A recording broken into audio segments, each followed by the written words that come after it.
Paramashivoham. Om Nithyananda Paramashivoham. Om Nithyananda Paramashivoham. Om Nithyananda Paramashivoham. Om Nithyananda Paramashivoham. Om Nithyananda Paramashivoham. Om Nithyananda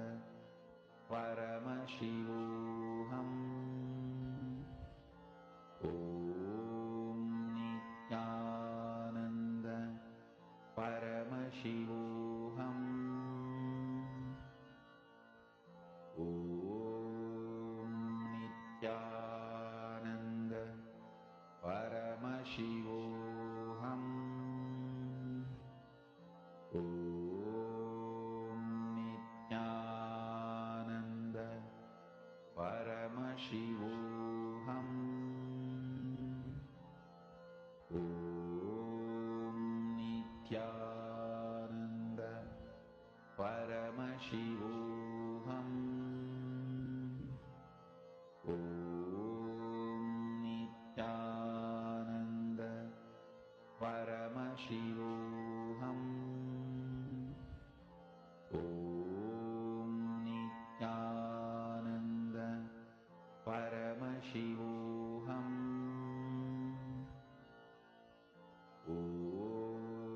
Nithyananda Paramashivoham. Om Nithyananda Paramashivoham. Om Nithyananda Paramashivoham. Om Nithyananda Paramashivoham. In the previous round, we so beautifully were working on increasing the size. And in this round, we're working on decreasing the size of the object. It is very important to understand the powerful cognitions behind the power manifestation. See, every time Swamiji says that it's the powerful cognitions that manifest as powers. The fundamental science of power manifestation, as Swamiji gives it to us, is from this space of oneness. You know you are Paramashiva. Because there are so many people who, like Patanjali says, we should not manifest siddhis, which is the powers that come on the way to enlightenment. But the power manifestation that Swamiji is introducing is the powers that come after achieving that space of Paramashiva. Now, as Paramashiva's incarnation, Swamiji has initiated all of us also to be able to do it. Very fundamentally, like I said, it's from the space of Paramashiva that these manifest. We have the length, breadth, and depth dimensions, which is what we perceive as a regular matter, all of them bound by time. We have that reflection of consciousness in the space dimension, the prana, that soul, individual soul within our body, which is Paramashiva. Swamiji gives it such a beautiful description, the part of you that remembers you, but which you never have to remember. That part of you which is from there, when you touch that, Swamiji says the only way to access it is through your will persistence. When we sit for power manifestation, we are not trying to move a matter, change a matter. We are manifesting Paramashiva in us. Any power manifestation we see is a result of that, is a verification, is a proof, you could say, of that you touching Paramashiva. It's like if you go, let's say we go to France, you go to Paris for a vacation, whether or not you bring anything back from there, you have gone there, right? But if you go, you buy a souvenir so that you can show, yes, I went to Paris. That same way, wherever you go and you buy something as a souvenir. The power manifestation that happens is that souvenir. It's a side effect of manifesting the powerful cognition, understanding your Paramashiva. Are we all understanding this very clearly? So now, as we're sitting and doing, you can continue doing the power manifestation. You can sit without any movements. The movements are what causes the thoughts in us. The more and more we interact with matter, we create the thoughts. And these thoughts are what you could say is the veil of time that is there between our cognition of length, breadth, and depth and our space as Paramashiva.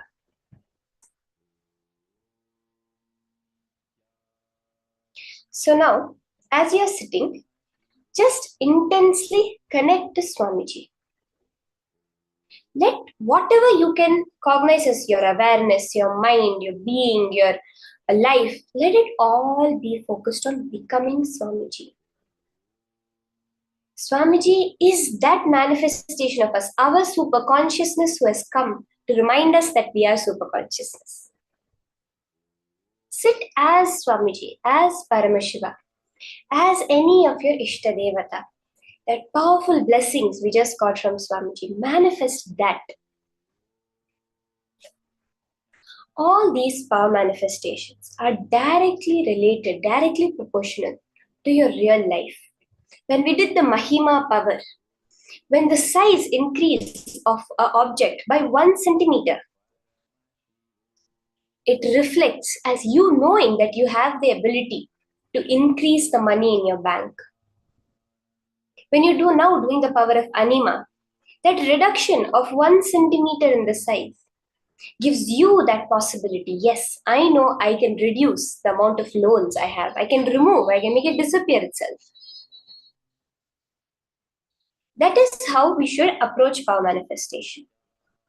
So as you're all sitting, understand it's the powerful cognition. When your shift happens, we play so many powerful cognitions given by Swamiji. When that shift happens, yes, I am Paramashiva. Swamiji says a regular human being can hold it up to 12 seconds.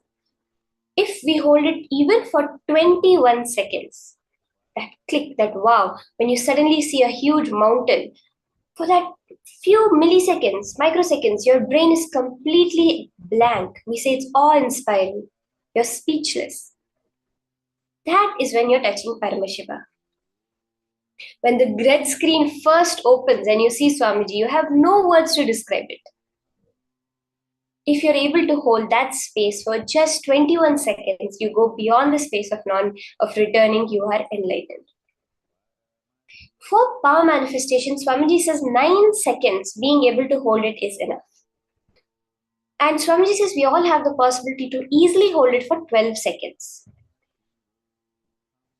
The moments where we get intuitions, the moments where we have a feeling about something and it really turns out to be true, all of that is the power manifestation. The Mahā Vakya which Swamiji tells us to chant. So I just described the first step of power manifestation, which is that unclutched space, where the thoughts are coming and going, but you're not interacting with them, you're not attaching any meaning to them, anything like that.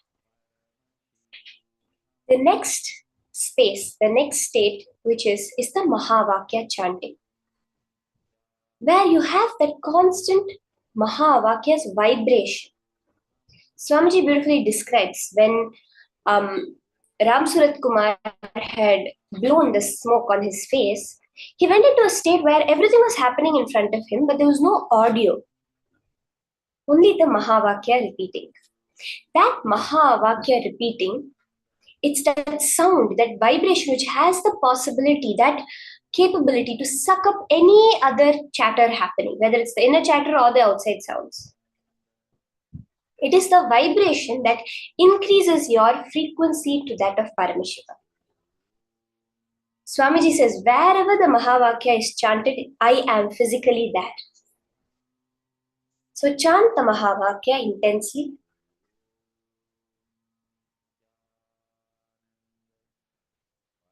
Ma Gitanjali, not just intuition, the whole reality is what you have created. Not just our intuitions are the moments we are seeing the whole process of us creating our reality. We have this thing, deja vu, right? Where something is happening and you felt, this has just happened, I've experienced this before. That is the moment where you're starting to glimpse how you are creating the reality. Through power manifestation, you understand that is a science. Yes, if I want this to happen, I can just create it. If I want this incident to happen, it's there. I just have to pull it out and bring it into my reality.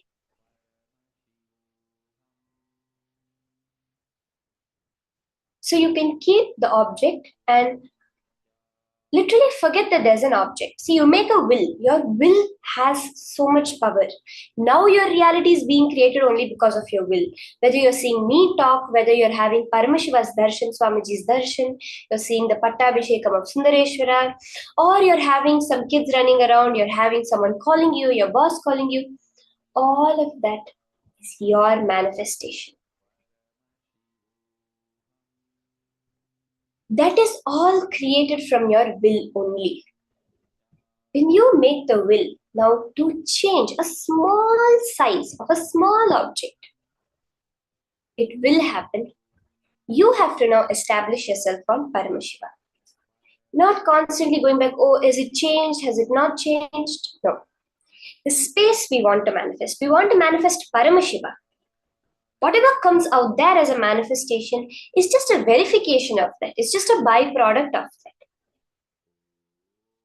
So sit and continue doing the power manifestation, intensely chanting the Mahavakya.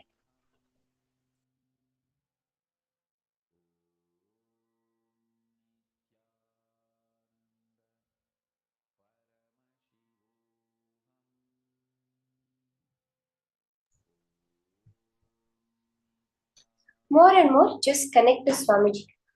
Hold that form in your inner space. Sit as Swamiji, not as a visualization. Keep him as you itself sitting there. Swamiji's jatas, the crown. You are sitting as Swamiji. You have that huge crown. You are dressed. You are sitting in that space of eternal oneness with Paramashiva.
for you to fall into samadhi. Suprabhatam, wake up song for Paramashiva to wake up in you. Just remember this one powerful cognition. This Mahavagya puts me in samadhi. This is spiritual lullaby for samadhi. And Suprabhatam, wake up song for Paramashiva in me. For Paramashiva to manifest. With this one spiritual powerful cognition, chant this Mahavagya.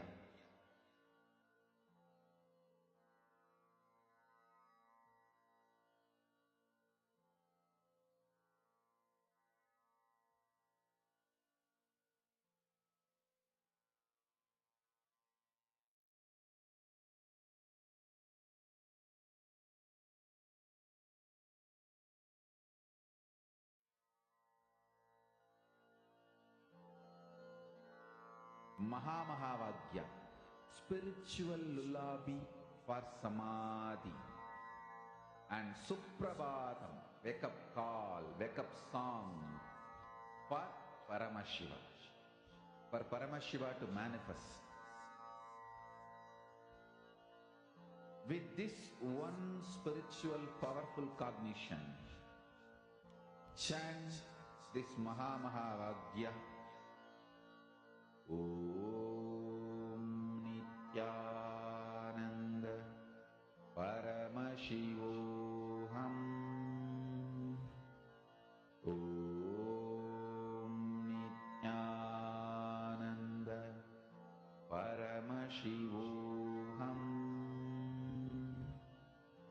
Om Nithyananda Paramashivoham. Om Nithyananda Paramashivoham. Om Nithyananda Paramashivoham. Om Nithyananda Paramashivoham. Om Nithyananda Paramashivoham. Om Nithyananda Paramashivoham. Om Nithyananda Paramashivoham. Om Nithyananda Paramashivoham. Om Nithyananda Paramashivoham. Om Nithyananda Paramashivoham. Om Nithyananda Paramashivoham. Om Nithyananda Paramashivoham. Om Nithyananda Paramashivoham. Om Nithyananda Paramashivoham.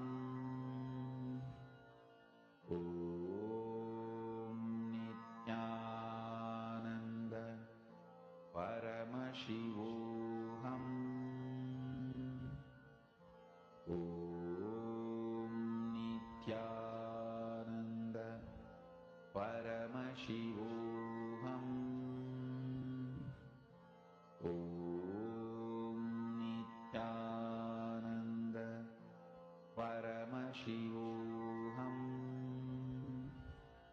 Om Nithyananda Paramashivoham. Om Nithyananda Paramashivoham. Om Nithyananda Paramashivoham. Om Nithyananda Paramashivoham. Om Nithyananda Paramashivoham. Om Nithyananda Paramashivoham. Om Nithyananda. Slowly relax. You can slowly relax. Open your eyes, you can look, verify your object that you had kept in front of you.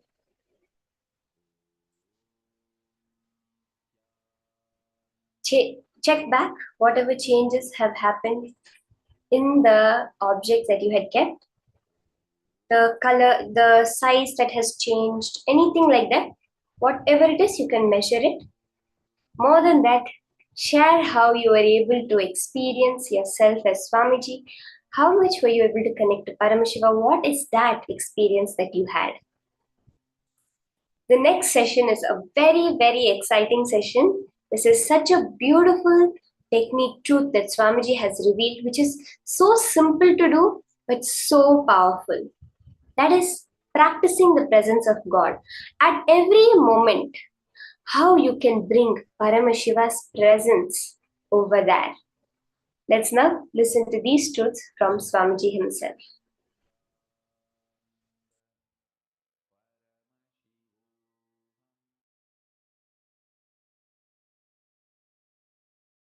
Today I wanted to share a few truths about practicing the presence of God. It's a very beautiful story. You all would have read this story in school. There was a guru and he had 10 disciples. There was one chief disciple, very brilliant and highly spiritual. So naturally Guru was giving attention to that disciple more. So the jealous started among other disciples. So all the other disciples wanted to defame, abuse, disrespect this chief disciple who was getting too much of master's attention. Somehow they wanted to move him out of master's attention. Master also observed. He observes everything, even though you think he sits with closed eyes.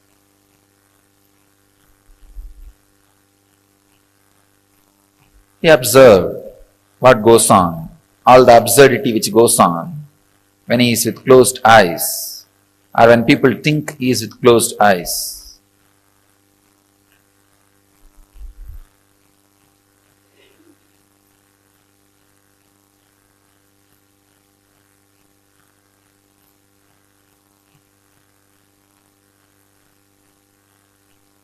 One day he wanted to tell all the disciples why he is giving more importance to the chief disciple, the sincere disciple. So he called everybody, kept a small test, giving each one of them one banana and telling them, go and eat in a place where nobody sees you, where you are not observed by anybody. All the fellows ran here and there. One ran behind the kitchen, one ran behind the sarovar, one ran outside the gate, one was hiding in the temple godown. They all ate and came back, except this chief disciple. He came back with the banana without eating it. All the disciples asked, why? He did not find any place. He just kept quiet. Master asked, he did not find any place where nobody was observing you. The disciple says very beautifully, it's a very small story. All of you would have known. Master, I am not able to find any place where God is not observing me, where God is not seeing me. I feel everywhere His presence. This story was known to all of you as a knowledge. Unfortunately, it did not become wisdom. The story has multiple layers of meaning and understanding.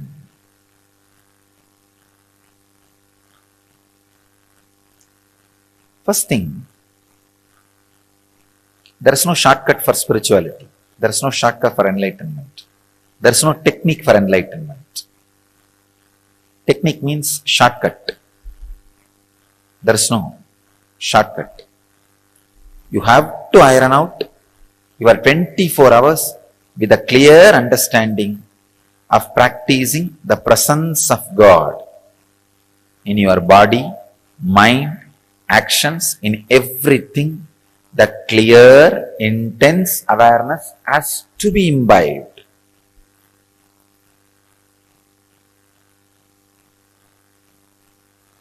Second thing, whatever you experience as God,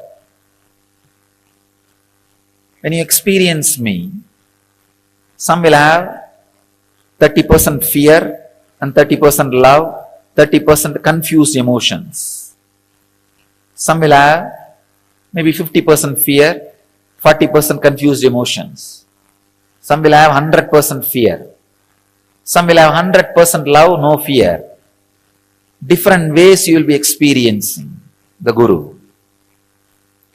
Whatever you experience as Guru, that's what your experience as God. You have no other experience. Whatever may be the experience you have about Guru, whether it is with fear or the attitude of master and disciple, or the attitude of father and son, or the attitude of mother and son, or the attitude of friend, or the attitude of beloved, practice 24 hours. Two things will happen. One, your action will fall into awareness. Second, that fear, whatever the lower experience you have about the master will extinct, will be burnt away. The percentage of fear you experience with me will be burnt away. The percentage of other emotions, except pure surrender you experience with me, will be burnt away. These two things is possible only by practicing intensely the presence of Guru, practicing the presence of the Master. When you sit in your office, think, this place is owned by Swamiji. How Swamiji will maintain this office? When you sit and talk to people, if Swamiji is here physically, how will I talk? When you do Guru Puja, when I am here physically, just remember, if he is sitting with open eyes, how I will do?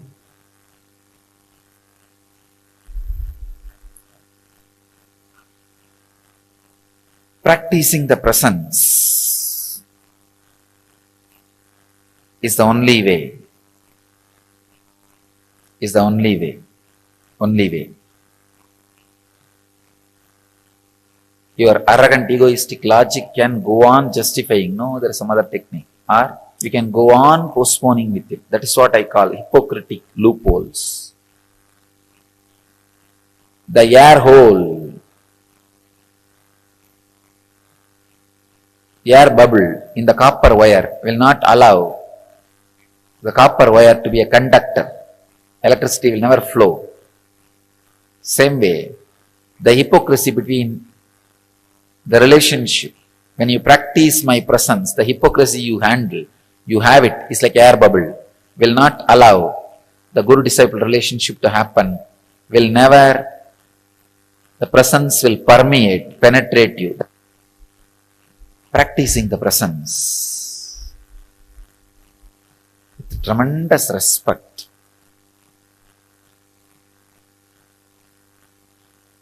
is the only way. That is the only way.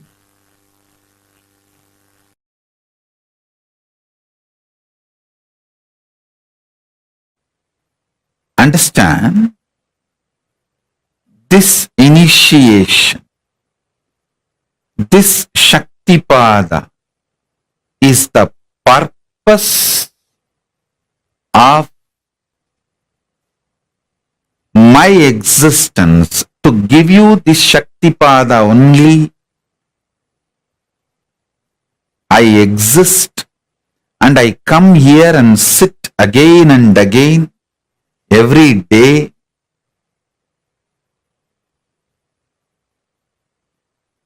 This is the reason I am alive and I reveal myself to all of you.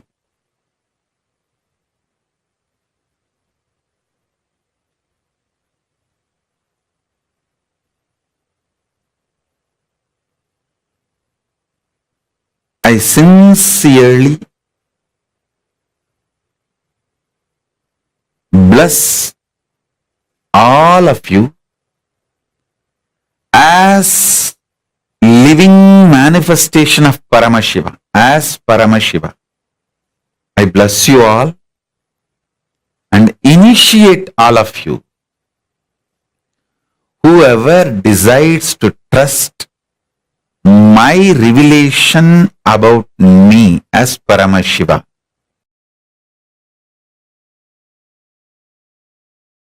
I tell you, once this happened, Arunagiri Ishvara was supposed to give me an initiation.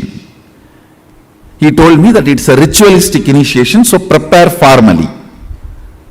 Means I'll have to get one fruit and one betel leaf and one fruit means banana, one betel leaf, betel nut. And in those days the dakshina will be that 4 annas. 4 anna is I think 25 paise. You have to keep some coin for that 4 anna. And you will have to get one towel, means a piece of cloth. These are supposed to be offered as a dakshina. So he told me, prepare everything and come with all that. He was supposed to give a very ritualistic initiation. One beautiful thing, that one thing with Arunagiri Ishvara I have seen, even though he transmits all the experiences, everything, left and right, he will never miss performing something which need to be done ritually to educate me, to teach me a lesson. So I will do the same for all of you. He will never avoid ritual. See, he will make me experience the whole satya of sannyasa. That does not mean he will not perform the ritual. He will end, after that he will perform the ritual also and give formally the consolidation. So one day he told me that prepare everything and come. The whole thing will cost maybe less than 1 rupee.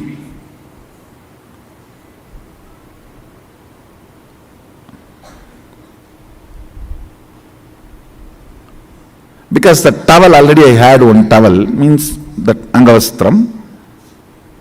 Only the other few things I need to buy, which is less than a rupee. With including that 4 anna I am supposed to give as dakshina, whole thing will cost only less than whole thing will be 1 rupee.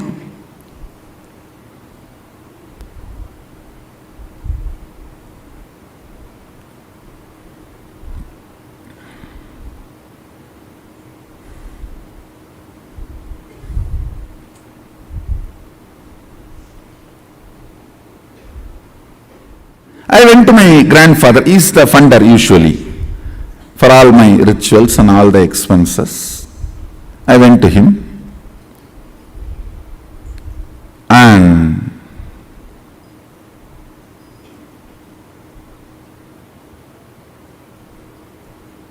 I still remember that the steel table, and that side he was sitting in the chair, and usually kids when they go and sit on, that is my bar, that jumping bar, in that I'll put my hand down and try to jump 3-4 times, tata, tata, to get his attention, and he will say, Enada, Samir Bhavantiya, means what Swami you have come. And then I said that like this I am going to have some puja and initiation. I want 1 rupee.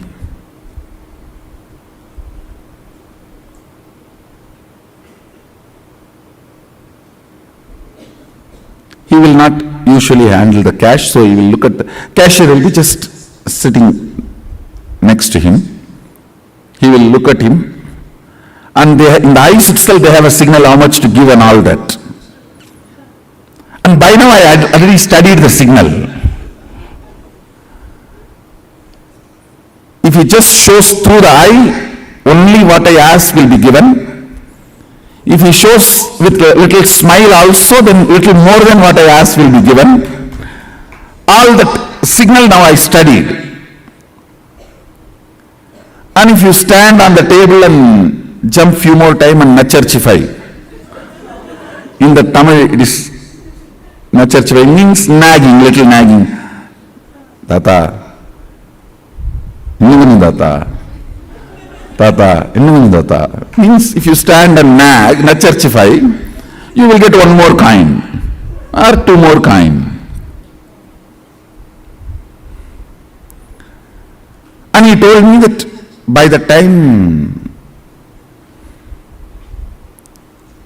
before sunset come, before the sun sets, I am supposed to go to Aranagiri Yogeshwara, so he has to do the rituals and give.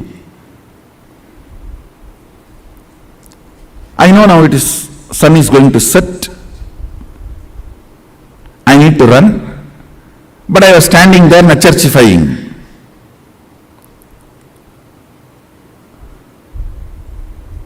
Thinking that if I stand for a few more minutes, I'll get few more coins. I can buy something with that when I am going back to temple. And as usual, when I stood there and nacharchify, nag, he smiled at that cashier.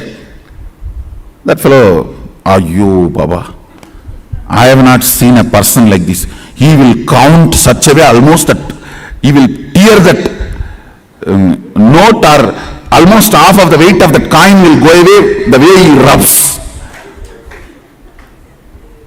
His name was Shanmugam, my grandfather's partner. And he will count, Ndada, Samervaya. Finally, he will put that coin. So because I was standing and nagging, I got a few more coins. I think 2-3 coins he gave. I took it and ran. By the time almost sunset has happened.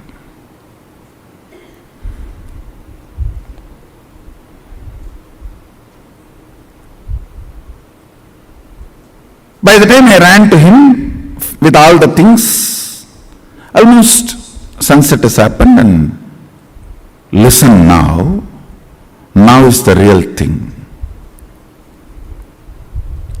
Whenever I go to Aranagiri Yogeshwara, first thing, a wide, broad smile, and he will stretch his leg for me to touch his feet. That's the way he will welcome me, receive me. Vada? He will stretch his leg with a wide smile. That is the way he will always receive. And I will run and touch his feet. That day, he did not stretch his feet. Smile was not, I will not say there was no smile, but I know it was a limited expression. And he did not stretch his leg. That's it. I know. Underlying, slight, but very strong message for me. Fortunately, I had such deep Guru Bhakti Sadashiva gave. Even the light warnings from Guru made me wake up from my blind spots and catch his feet, change my cognition. I should say,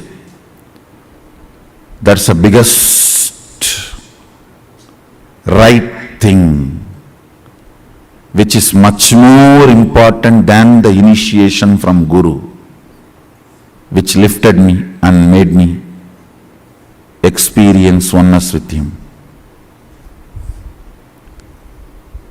It is your ability to see the slight warnings he gives and catch, change the cognition, saves you in life. Because many times he doesn't want to interfere with your freedom, with your will, with what you want to do in your life. It is the slight messages. It's a light underlines. Listen carefully. This underlines light warnings. Very subtle messages. If you can catch that and change your depth, you are saved. He did not stretch his leg.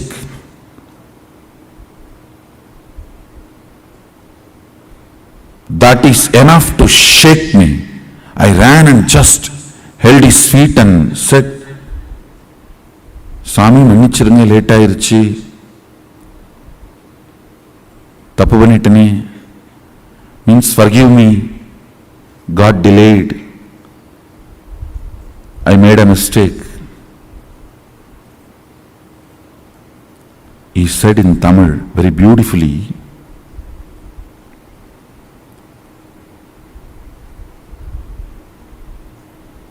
இந்த சேவையை விட அதிக பணம் வேணுன்ற ஆசையினால தேவையில்லாமல் சரியான நேரத்தை இழக்கிற பரப்பா. He told me I am greedy for money. பணத்தாசையடா. It just shook me. Yes.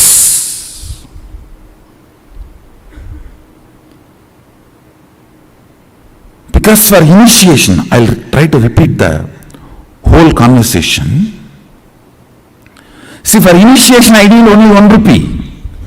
I don't need to be standing there and nagging my grandfather for few more coins. Something which I thought I can buy, which can be a comfort, and after all easy money coming, it's only few more minutes.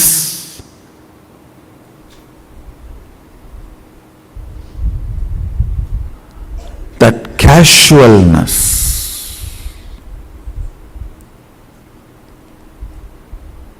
it was a slap, shock.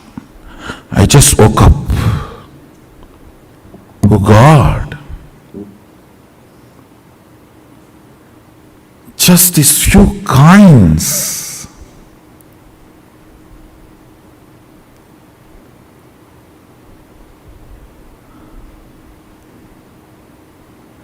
And I am a guy who never touches money. Only like this initiation or any of this Arunagiri Ishwara's work, I touch money. This kind. And I remember, I collapsed completely inside. Fortunately, decided to choose the Guru, Arunagiri Ishwara, and dropped that remaining coins which was in my hand at his feet. Over. Never ever, even the casual greed. Over. Not even because it is coming effortlessly, why not? No!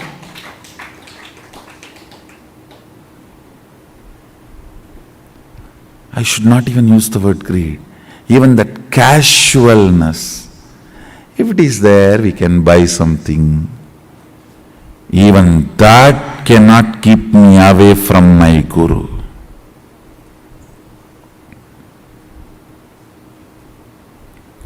It was too small incident, but too big cognitive shift in me. Over. Over.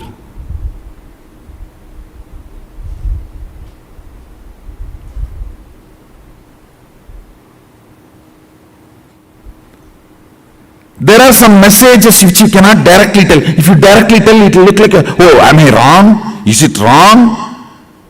You will get into defense. Then you cannot be taught. The cognitive shift will not happen. I can only underline. Even a casual desire for little money should not keep you away from Guru. I can only underline. I cannot directly give you. If I give this statement directly to you, you may get into defense. Then transformation becomes painful, difficult.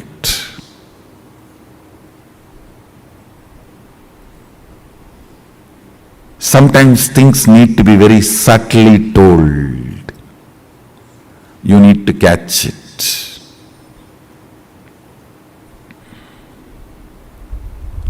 You need to catch it. Only if you catch the subtle messages given by Guru, your cognition will be consolidated. Your cognition will be consolidated.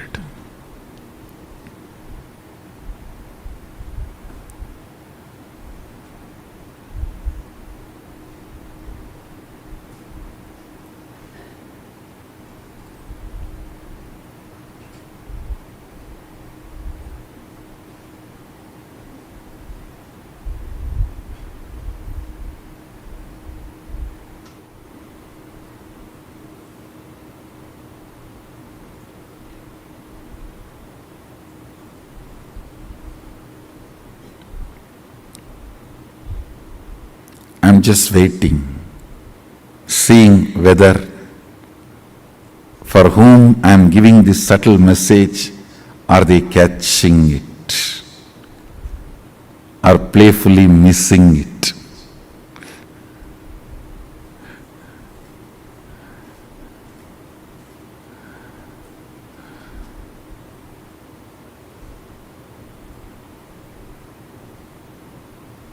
There are some who cannot be recovered.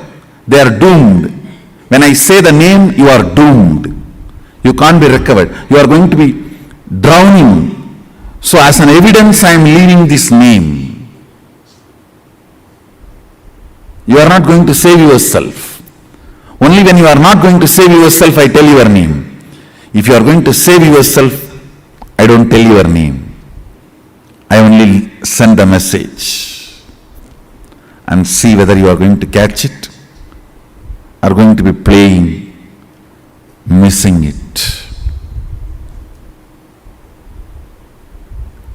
If I tell your name, be very clear.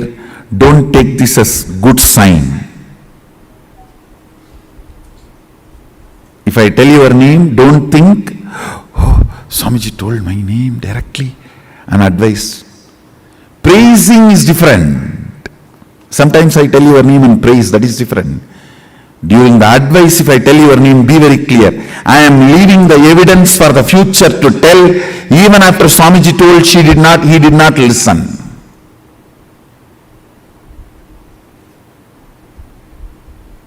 If I don't tell your name, only leave the message, I have a hope you will catch the subtle message and consolidate, catch the blind spot even you are missing, which is inside you, and change your cognition. If I am telling your name, it means very clear, you are too arrogant. You are not going to change. I am telling your name so that the future, you will be the wrong example for the future to learn lesson from you.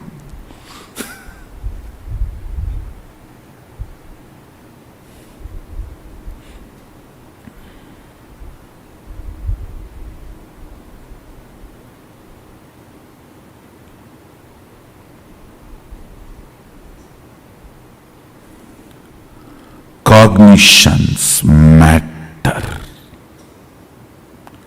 Cognitions matter. Cognitions matter.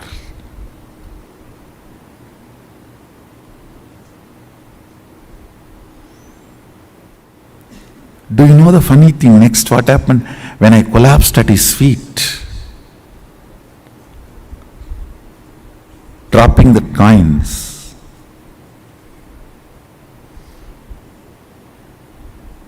I know at his feet, my whole cognition changed.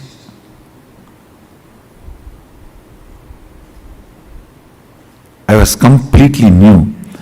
He lifted me up and held my face casually and turned.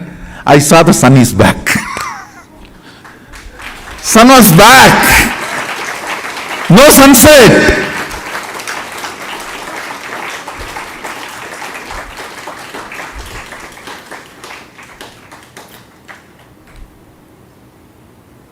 He smiled and said, getting sun back is much easy for me than teaching you with the subtle message.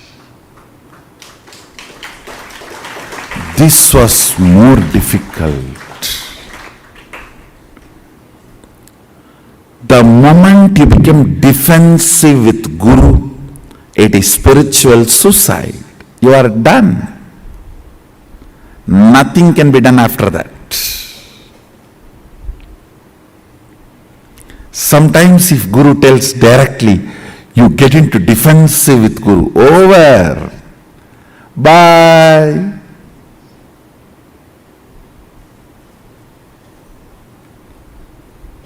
See you later when you are ready.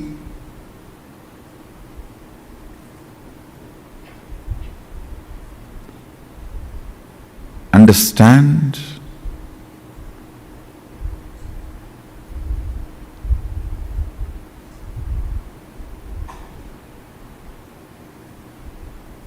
He said, making the sun set or getting it back is in my will. But you deciding to cognize my side or other side is your will. So I need to play here more subtly than there.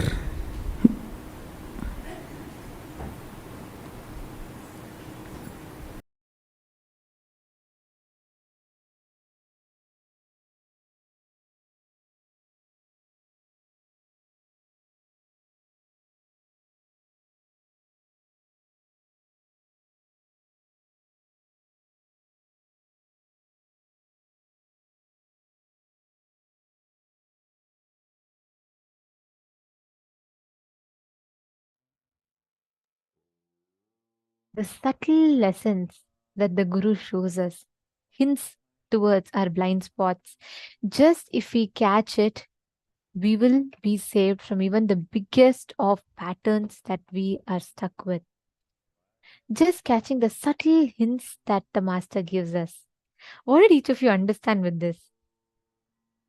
Catching the silent blind spots using the subtle signals from the Guru. Take a moment, cognize, contemplate, take a few minutes, spend a few minutes with yourself and contemplate on what Swamiji just revealed. And how many of you are able to see what kind of these subtle signals have you observed which exposes the silent blind spots that are there inside of you? Take a few minutes, look into you and identify what are those silent blind spots that are just crawling inside of you.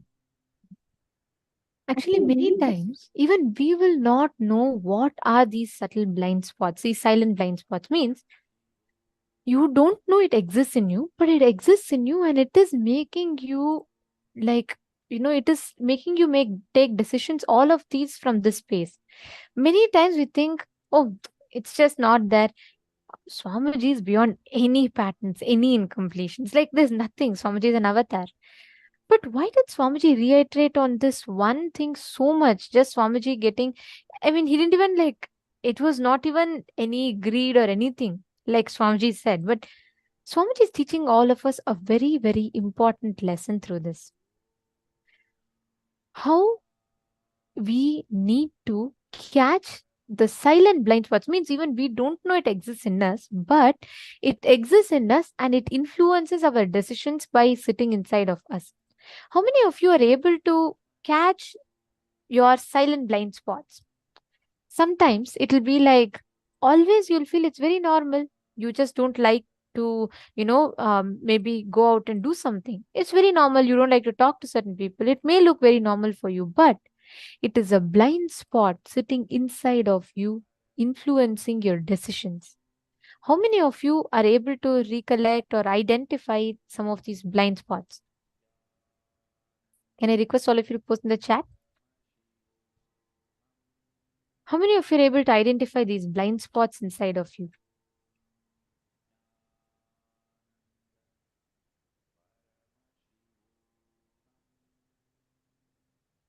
Please understand, these silent blind spots that we have sitting inside of us, these are the root cause of delusions in our life.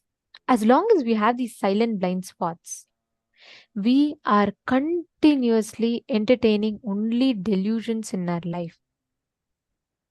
Swamiji gives a very, very beautiful lesson. Just by Arunagiri Yogeshwara not stretching his leg, you will be able to simply catch that, just through that, Swamiji caught the whole lesson that Arunagiri Yogeshwara wanted to teach Swamiji.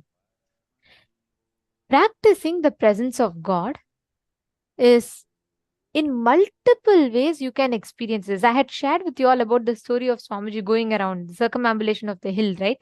How Swamiji will say, literally for Swamiji it will be, how will Annamalai Swamigal behave? I will simply behave like that. How will Annamalai Swamigal do? I will simply do like that. That is literally it. Like Swamiji said, once Annamalai Swamigal told in one of the speeches, one of the satsangs, he said that I never have dreams. Then the moment Swamiji heard this, then Swamiji is like, oh, Annamalai Swamigal doesn't have dreams? Then I will also not have dreams. How can I have dreams? I can also not have dreams.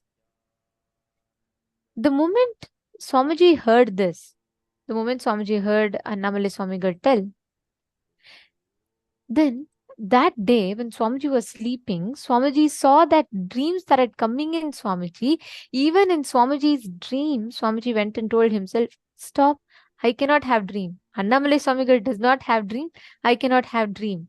See, Swamiji's whole consciousness, his whole being responded to it so much that even in dream state where the eye consciousness is less and only the mind exists, even in that state, Swamiji literally stood up and said, okay, stop. How can I have dream? When Arunagiri Yogeshwara, sorry, when Annamalai Swamigal does not have dream, I cannot have dream. And the dream stopped halfway through. That's all. After that, Swamiji never ever had dreams, ever. That is the way we can use each thing that Swamiji teaches us, right? It is such a beautiful lesson for us to learn, is it not?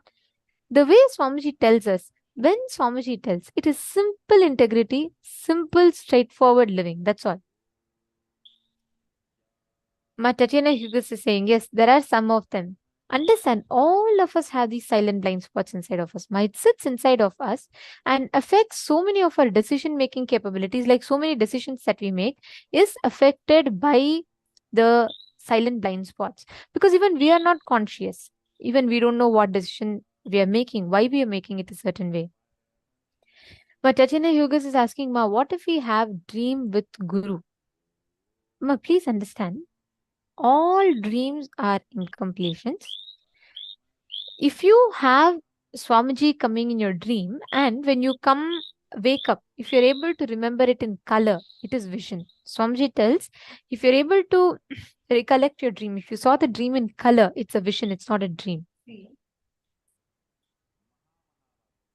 Understand, all the dreams that we only have it in black and white. We all think, no, I remember my dream was in color. I'm very sure. It's because once you wake up, you add color to it to perceive it. But we only have, our dreams are only in black and white. But even in the dream, you will feel it will be such vivid color. Vivid color. And sometimes even in the dream, you will feel like your eyes, it's just so bright for your eyes, and like it'll be very vivid experience when it is vision. It's not dream, it's vision. You can be rest assured that it is darshan that Swamiji has given to you.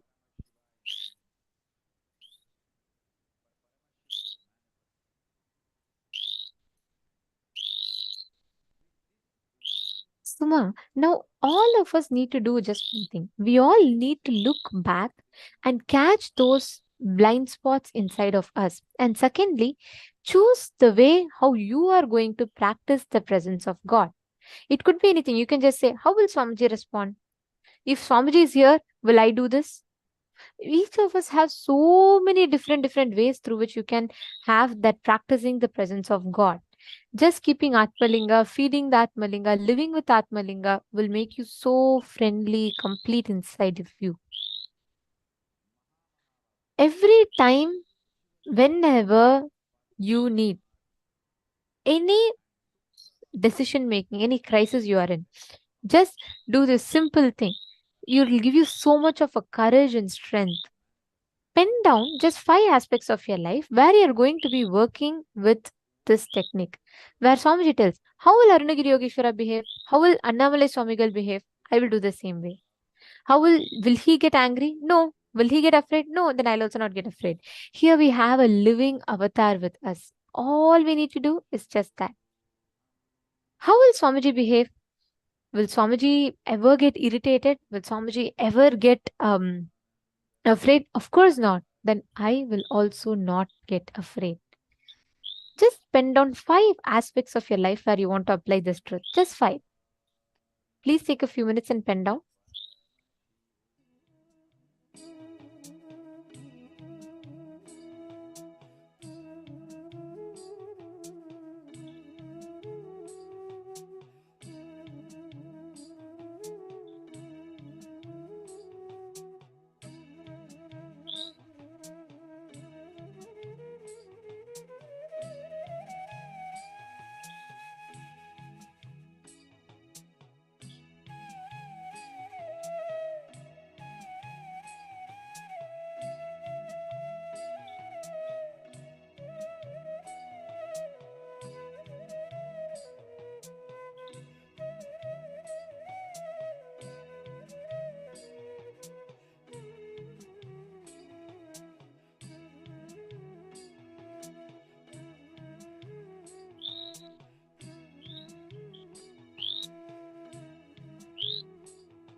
Yes. Now we're going to be entering into the power of remote vision. So the first 2 rounds we did the Ashtamahashaktis. Now we're going to be doing the power of remote vision. Every cognition that Swamiji gives us, apply that in your power manifestation also. The 5 aspects that we said we'll apply it also in the power manifestation. How will Swamiji tackle? If Swamiji said you have to remote view now, Swamiji sits for a remote vision. How will Swamiji behave? How will Swamiji respond to that? The same way we are all going to respond to it. This power of remote vision is literally that, remote vision. You'll be able to view a remote place, sitting wherever you are without the aid of any external objects or technology. Just through the power of your third eye, you will be able to remote view. You'll be able to see any place in this entire universe. Yes, planets, stars, or else some garden somewhere, some remote village in the corner of South India, you'll be able to scan it all through the power of remote vision. So how many of you are excited for this power? See, there are so many various powers that Swamiji has given us for each and every manifestation. See, each and every power can manifest in your daily life in so many ways. This power of remote vision, actually one of the most powerful applications of it, which we saw during the time, was being able to find lost items. Where it'd be so casual. Someone would come and say, oh, I just misplaced my phone this afternoon. The last time I saw it was on my bed. Could you just scan and tell me where it is? And we'll say, oh, it's still there right next to your bed. It's fallen onto your suitcase and a towel has been kept on top of it. Therefore, that you're not able to find it, go and look, it'll be there. And the person will go look and find it. Something as simple as this, as to, there was a scan which happened where someone came and said that, for a few years back, I lost a box of jewelry. We think it was stolen. Can you scan and tell me where it was? And they said, no, ma, it's under your bed and it's completely covered in cobwebs. You have not cleaned under your bed for a long time and it's there. And they go and search and they exactly find it over there. That is the extent of this power of remote vision. For a start, we'll be starting with any known places, anything which we can verify immediately. So you will be having a certain place to scan and you will be scanning that. Let's take a quick look at what are the pramanas. What does Paramashiva say about this power of remote vision?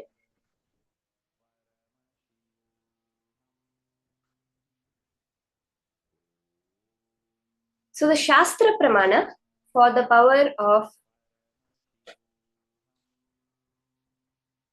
remote vision is from the Vijnana Bhairava Tantra, Sutra 92, Dharana 69.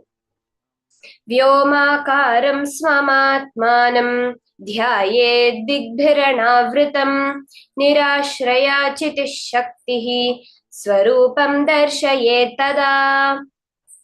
Bhagavan Paramashiva says, concentrate and cognize with restful awareness on one's self in the form of a vast etheric space or sky. Vyomakaram, your Swa-Atma, your own self, as vast as the entire universe, which is limitless in any direction whatsoever. Digbhir anavritam. Thus, the power of consciousness, the Chitish Shakti, freed from all support, Nirashraya, reveals and manifests herself as the form of one's essential nature of the self. That Swarupa gets revealed to you. When you just decide to understand that with your cognition, you decide that, yes, I am vast, I am limitless, then any knowledge, any place in the universe is revealed to you. In the Mahabharata, we beautifully see this, beautifully portrayed and experienced by Sanjaya, who was a regular charioteer. So the whole war, including the Bhagavad Gita, was revealed by Sanjaya to the blind king Dhritarashtra.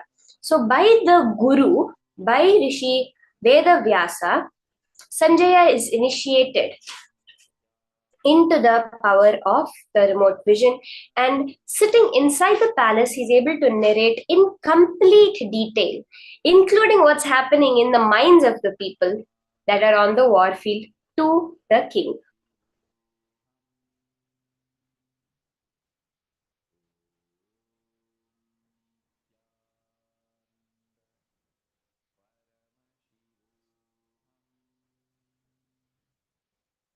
We see Swamiji's own beautiful manifestation of this power, where Swamiji's Guru, Narayana Swami Tata, who was well known to be able to see remote distances in the mirror.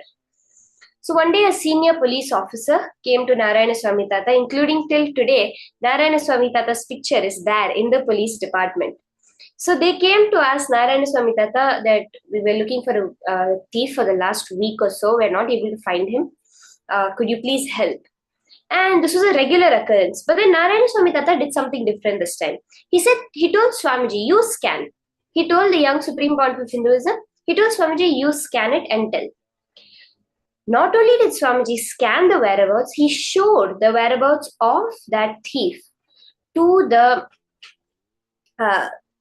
police officer, and exactly as Swamiji had revealed, the police officer was able to catch and find that thief.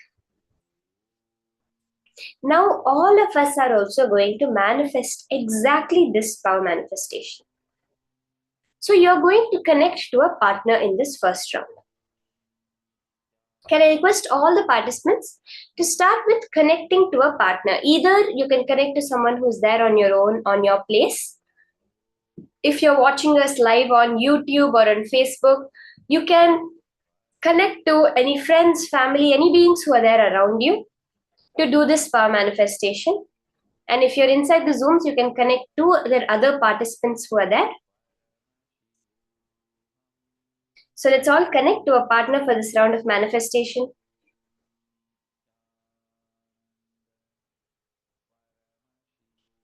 As we're doing the manifestation, the parameters you're going to be scanning are going to be shown on the screen. So you're going to be scanning the various parameters. For example, like how many rooms are there in the house, how many bathrooms are there in the house, how many windows, how many doors, what is the color of the interior, the color of the exterior, and various details we're going to go in this manifestation. So can I request everyone to please partner up for this round of manifestation? Let's all take a few minutes and connect. Yes, Ma Mohini Lata, you can connect to Ma Priyatma Swarupini.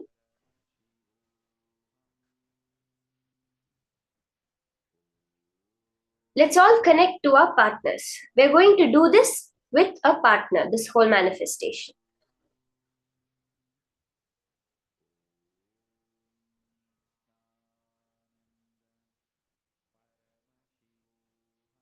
You can request your partner to give you any particular place. It can be their house or some place they've been to. They can just give you the name of that place. What you are going to be scanning, right now we have the parameters on the screen.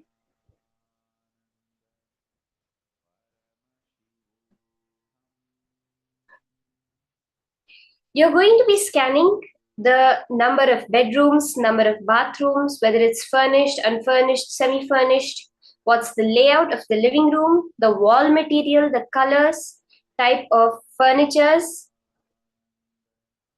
layout of the kitchen, color of the kitchen, wall material of the kitchen, and the flooring and the color of the kitchen, and the color of the flooring.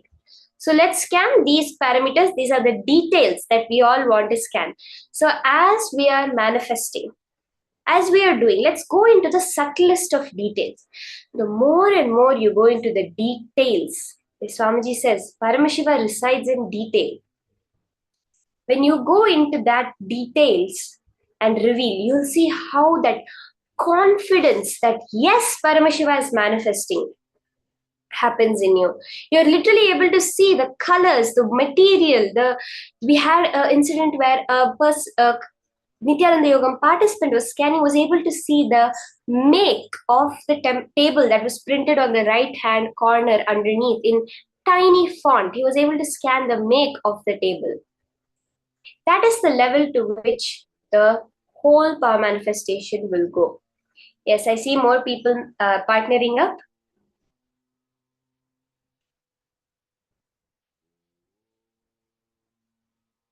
Let's start now. Okay, let's all get a place from our partner. So I see Tatiana has partnered up with Mui Fanang. Anyone else left? You can partner up and get a particular place from your partner. You can ask your partner to give you any place, like their house or my office.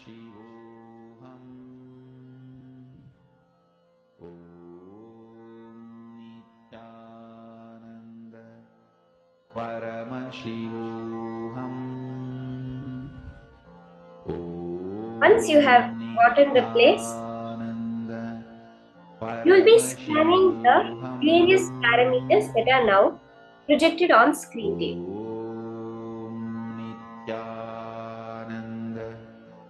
Maybe we can start with scanning our partner's house.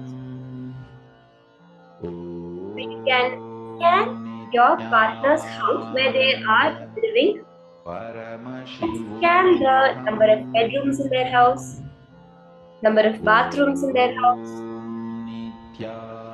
How is the status? Is it furnished? What the layout of the living room is? Meaning where the sofa is, where the TV is, where the table is. What material is the wall? Is it a wooden wall? Is it a cement wall? What color is the wall? Is it blue, green, white, black? And the type of furniture.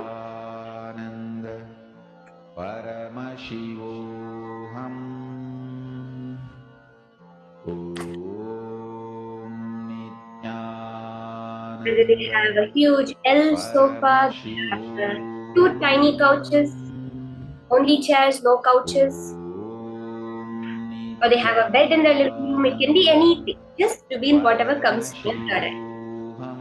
Then you can move to the kitchen, the layout where the sink, where the stove, the counter space, where are the cupboards, what the color is, what the wall is made out. It's a tiled wall, or is it cement, is it wooden, and the flooring, the color of the flooring. Let's all start chant Mahavakya. Paramashivoham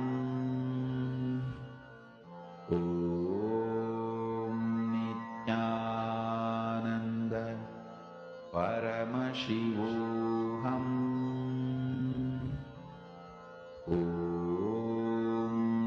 Nithyananda Paramashivoham Nithyananda Paramashivoham Nithyananda Paramashivoham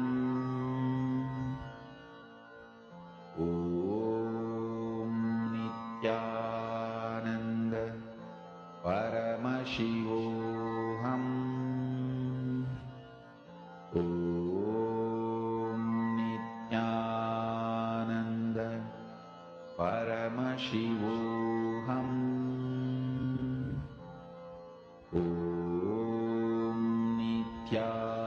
Nithyananda Paramashivoham Nithyananda Paramashivoham Nithyananda Paramashivoham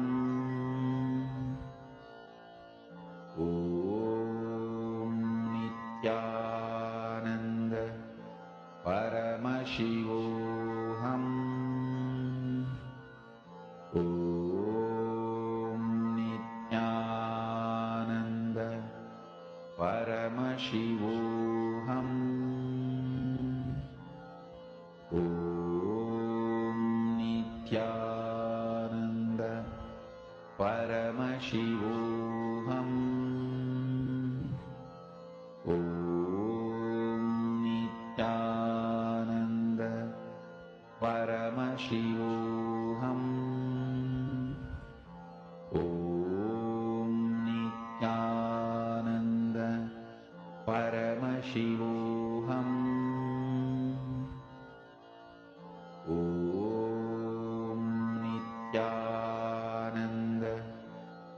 Paramashivoham. Om Nithyananda Paramashivoham. Om Nithyananda Paramashivoham. Om Nithyananda Paramashivoham. Om Nithyananda Paramashivoham. Om Nithyananda Paramashivoham. Om Nithyananda Paramashivoham. Om Nithyananda Paramashivoham. Om Nithyananda Paramashivoham. Om Nithyananda Paramashivoham. Om Nithyananda Paramashivoham. Om Nithyananda Paramashivoham. Om Nithyananda Paramashivoham. Om Nithyananda Paramashivoham. Om Nithyananda Paramashivoham. Om Nithyananda Paramashivoham.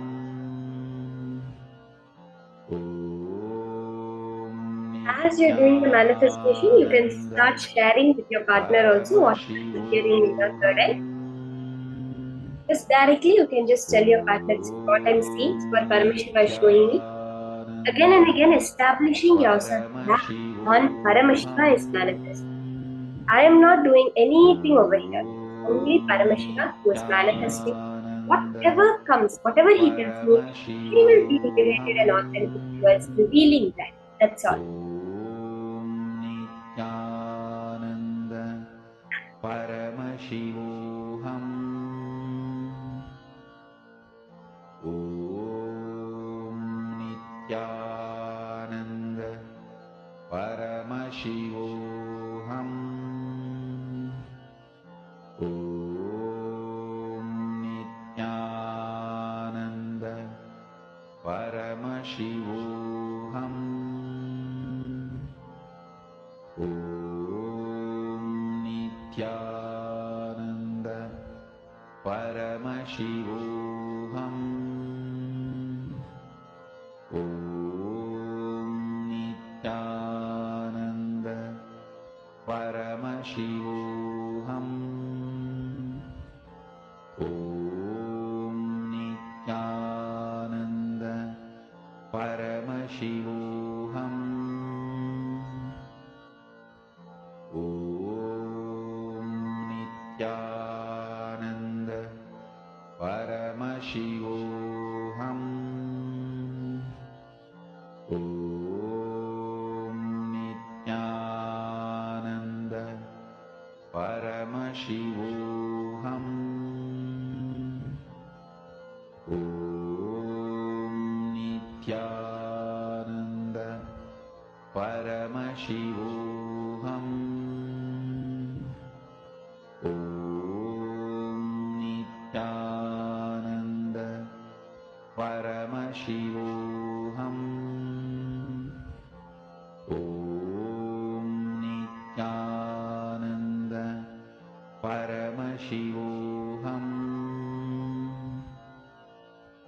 Om Nithyananda Paramashivoham. Om Nithyananda Paramashivoham.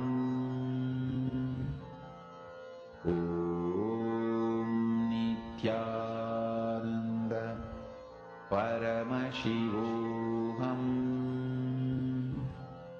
Om Nithyananda Paramashivoham. Om Nithyananda Paramashivoham.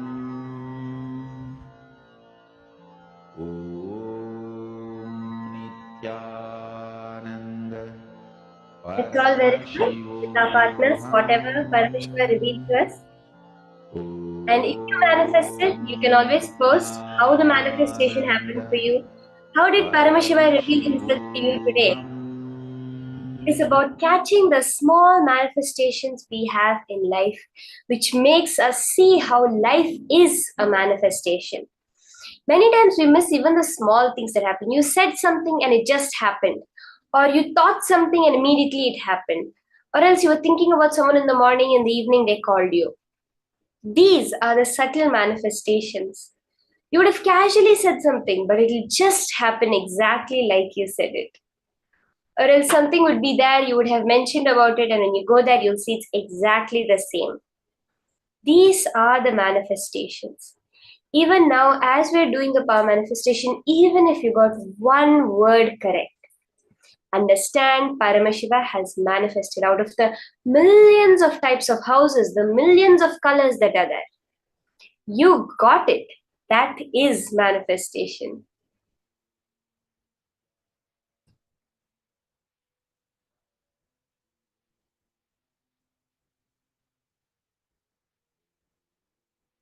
So let's all post. How did Paramashiva manifest in you today? How did it happen? You can post that. Throughout the day, we're going to be quickly doing different powers that we covered throughout the whole program so that we can keep it engaged, alive, and manifesting Paramashiva in all the ways possible.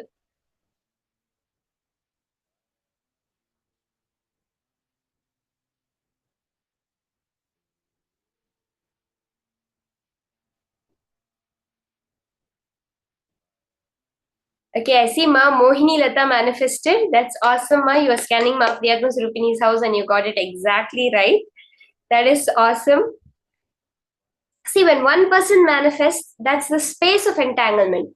The more and more everyone else also participates in the manifestation, that space will just multiply. Swamiji says when Shaktipada happens, when the energy transfer is happening, it is not that one person manifests, two people manifest, so it's two, the unit is two, three people manifest, so the unit is three. No. When there is two people, it becomes four. When there is, it's like electricity where every wire connected to it gets the same amount. But Swamiji says with Shaktipada, it's multiplied by the number of people who are sitting there. So let's all intensely participate during the power manifestation. Hold that space for everything to happen.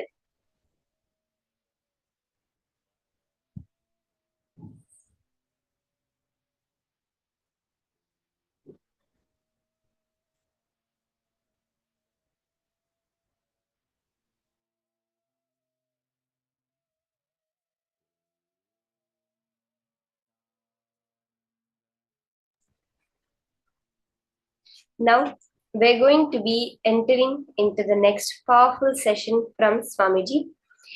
Today's whole day is so much just melting in that connection with Paramashiva, knowing that Paramashiva himself has come down as your Guru. The next session is Guru Bhakti. What exactly is Guru Bhakti and what is it exactly? Like, all of us have Guru Bhakti, How did it manifest in our life, and what is it manifesting in the future as our life? Let us now listen to these powerful cognitions from Swamiji himself.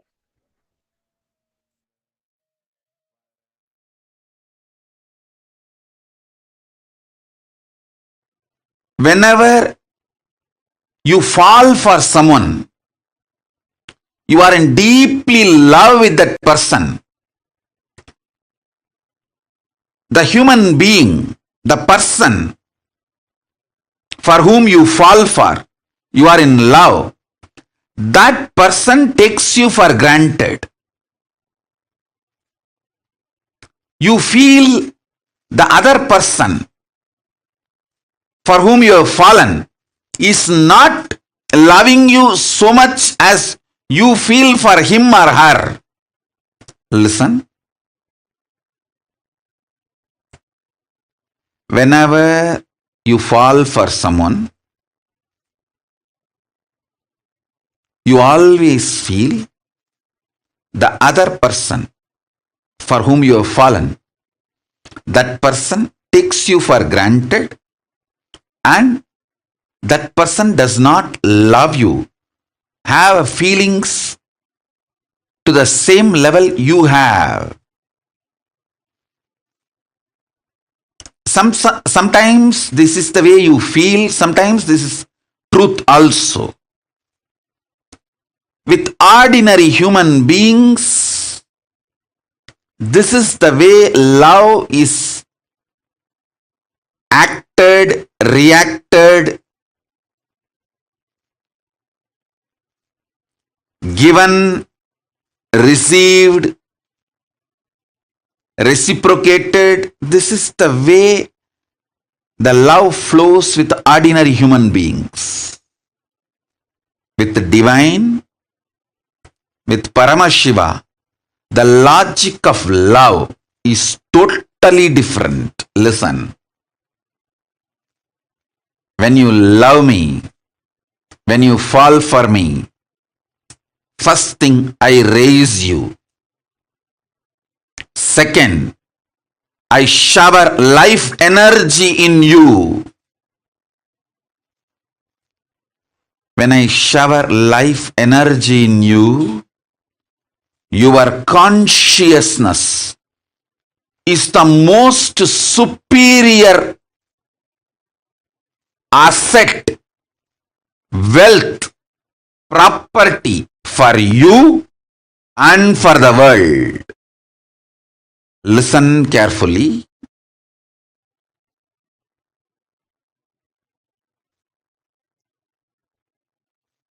I'll tell you one small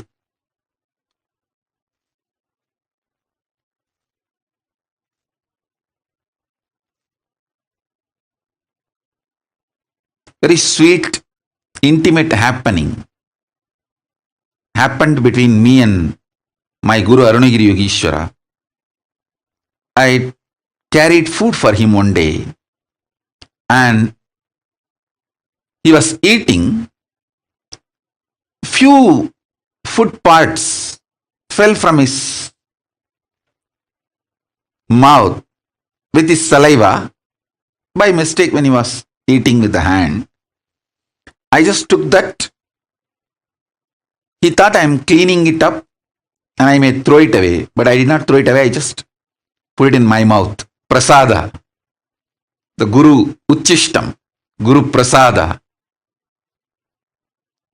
He smiled at me. I still remember. He said, now this body, showing my body, has also become precious asset for the world.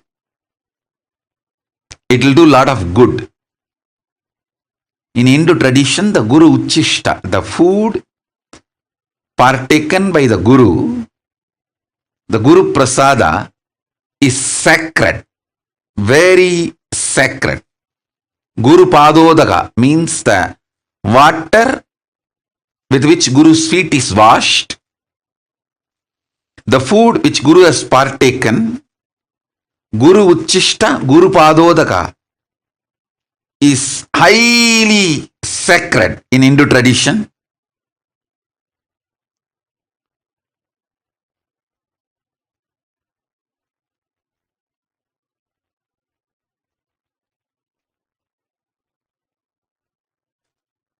He said, just that little Uchishta which I took, the power of that, he said that his very biomemory, bioenergy is passed on, and that will start flowering in this body now. This body also is a precious asset for the world because of what it is manifesting. Listen sincerely, intensely. When he loved me, he made me sacred.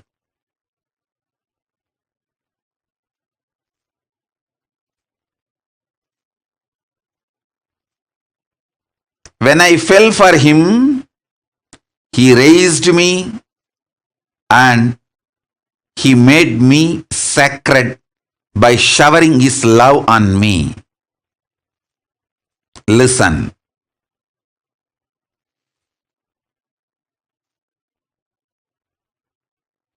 All of you, my disciples, followers, whom I initiated, all of you have received the greatest, best Uchishta, that is mantra, the Mahavagya, which I used most in my life, is the Mahavagya. The mantra, if you have received, you received the best, greatest Uchishta from me.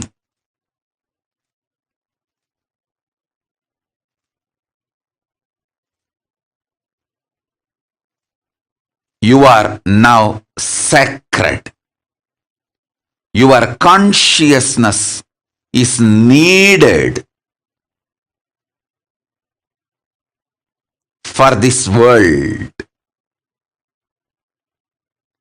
Each of you meditating, living Veda Agamic lifestyle, living enlightenment not only helps you, it helps the world to sail through this pandemic, this pralaya.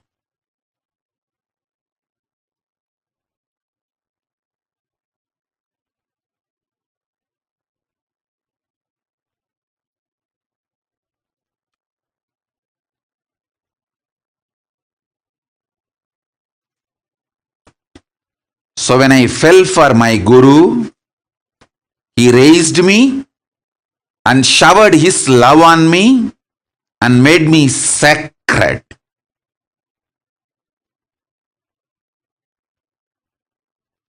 He did not take me for granted. Same way, I want to tell each one of you, I don't take you for granted. When you fell for me, I shower my love on you, and I don't take you for granted. I make you sacred. Understand? Sometimes I may not be giving attention, but never ever feel I take you for granted. I don't take you for granted. Sometimes if I give you attention, you become more conscious and spiritually awakened. Then I shower you with my attention. Sometimes when I give attention, you try to use me like a crutch. Hang on.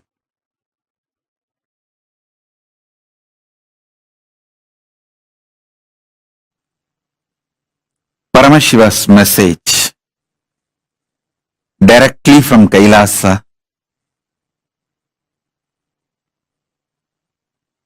Listen.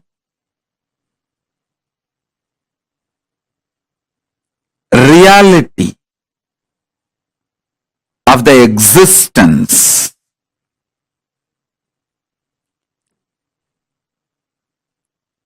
manifests as consciousness in you, as Paramashiva in Brahmanda, in macrocosm. In the macrocosmic level, the reality of existence is Paramashiva. In the microcosmic level, the reality of existence is consciousness.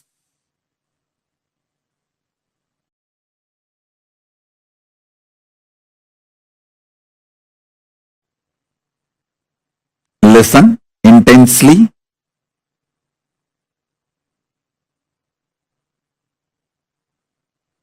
The fifth force, consciousness, just by understanding the fifth force, consciousness, the initiation can happen in you. Understand? There are some things, once you learn, there is no question of forgetting or going back to the state of ignorance. For example, swimming. Once you learn swimming and start swimming, even 25 years you did not swim, but by mistake, accidentally you fall into the water, simply your body will start swimming. So there is no question of going back to ignorance. When some of the knowledge gets into your biomemory, same way cycling. Once you learn cycling and did it successfully, even 25 years you did not touch the cycle, doesn't mean you will forget it. Simply when you get the cycle again, you will start cycling. There are many great possibilities and powers. Once it gets into your biomemory, there's no going back to the pre-knowledge period, the ignorance period. Some knowledge makes a permanent awakening, alteration in you. This knowledge about consciousness, the fifth force, will make permanent transformation, change in you. There is no going back to the space of ignorance or pre-knowledge zone. Once you receive this knowledge, there is no going back to pre-knowledge time or ignorance period. Listen.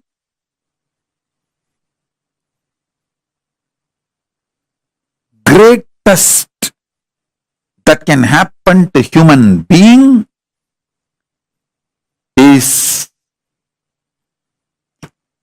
this conscious reality becoming the existence, part of your existence. Listen. This conscious reality can be part of your existence if you have a direct feeling connection, Guru Bhakti. It can just like a jumping of the flame, transmission of the lamp. Hey, Paramaśiva is real. Over. You just know. Swamiji said it. Paramashiva is real. Paramashiva is real. And based on that, your whole cognitive shift happens. your existence shifts from that reality you cognize, exist, act, manifest, gravitate, do everything.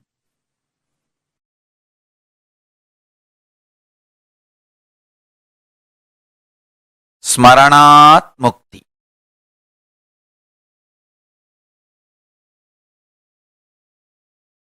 Remembrance liberates. Understand? I was seeing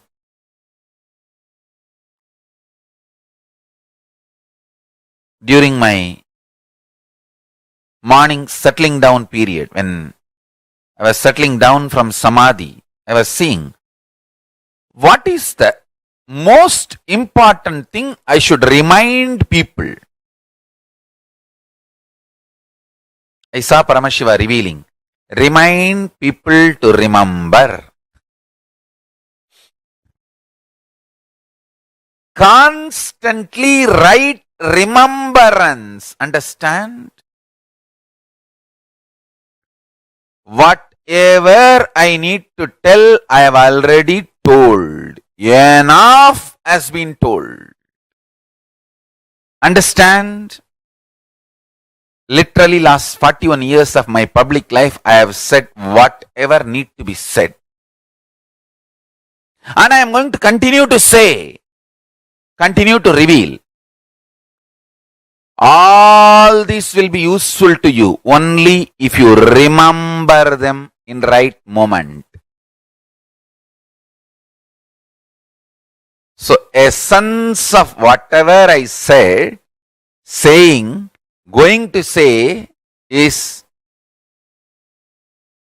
remember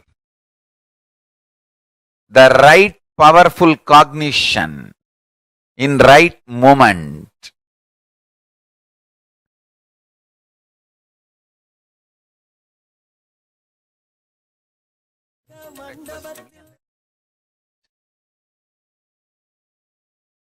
Whatever I said, saying, going to say, essence of all of that is Smaranat Mukti.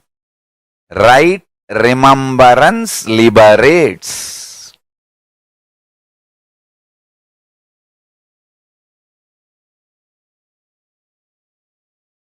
I can see clearly how beautifully, systematically my life evolved.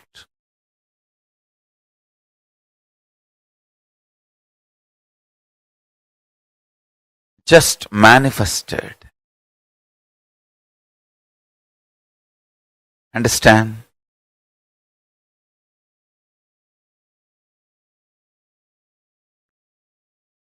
When you remember the right powerful cognitions in right time, immediately liberation. Anything does not liberate is not right remembrance. Anywhere the right remembrance happens, immediate liberation. Listen.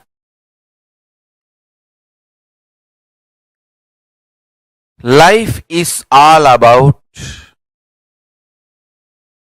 how many times you remember powerful cognitions and experience liberation, and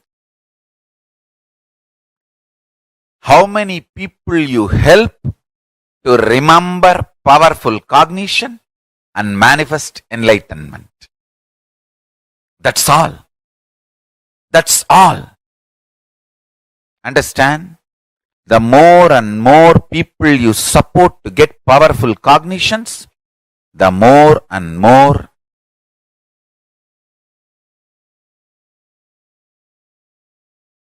you will manifest powerful cognitions. Paramashiva says, when you make one person have Sivadiksha, whatever japa he does, the punya he gets and the same punya you also get. It's an ultimate cosmic blessing you can get for yourself and for the world.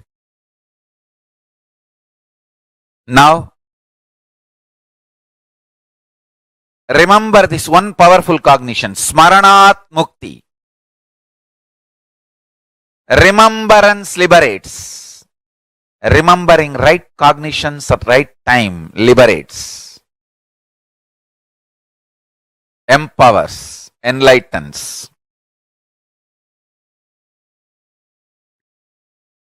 Remembrance enlightens. Smaranat mukti. If I have to literally translate that word, smaranat mukti, into English, right remembrance enlightens and empowers. Right remembrance liberates, enlightens, empowers.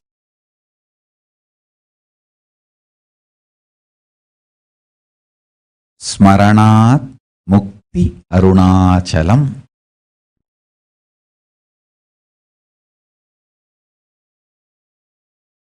Being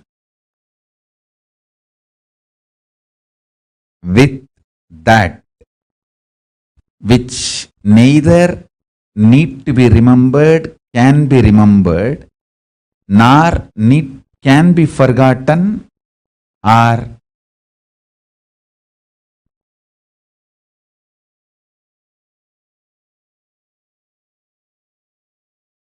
forcibly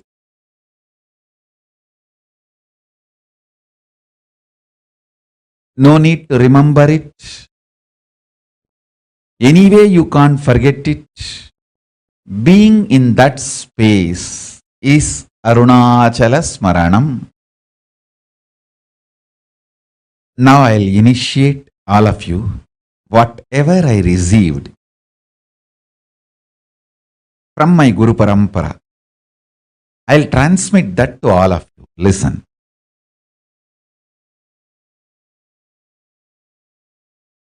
Brahma Aksharam, Mahā Aksharam. It means just the 3 dot in Tamil letter, 3 dot. It's called means just put your throat on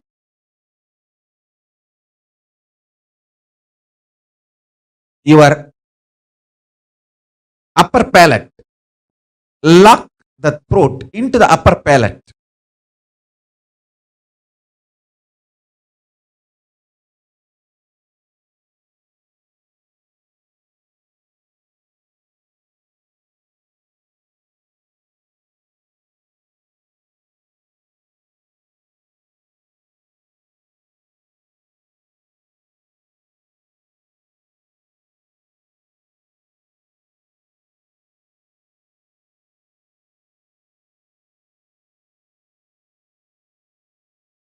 Listen. Listen sincerely. I'll repeat. Brahma Aksharam. The Mahā Aksharam. Ultimate mantra. Truth. This is what I received on this Yoga Pattabhishekam day. I am giving you that to all of you.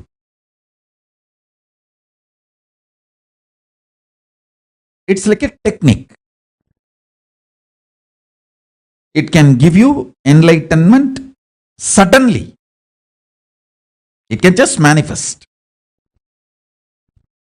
See, first understand, there is something which does not need to be remembered in you, which is there as you, which remembers everything.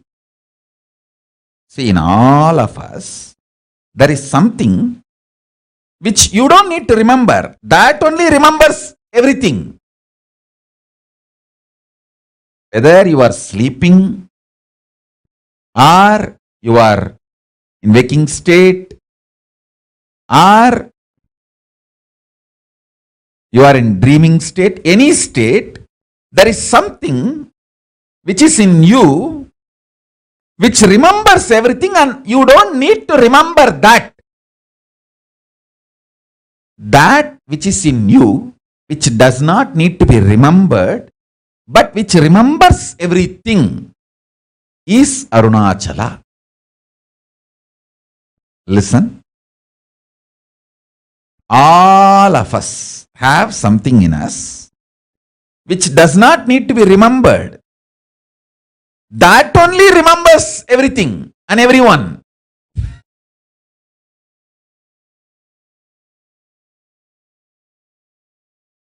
That is Arunachala. That is the most powerful reality. Remembering which does not need to be remembered or cannot be remembered, which remembers everything. In you, there is something which cannot be remembered or forgotten, but that only remembers everything, including what you think as you. Listen. Cognizing that, sit with this means putting the lower throat on the upper palate. It's a Tamil letter which is projected Isaki Swami's page.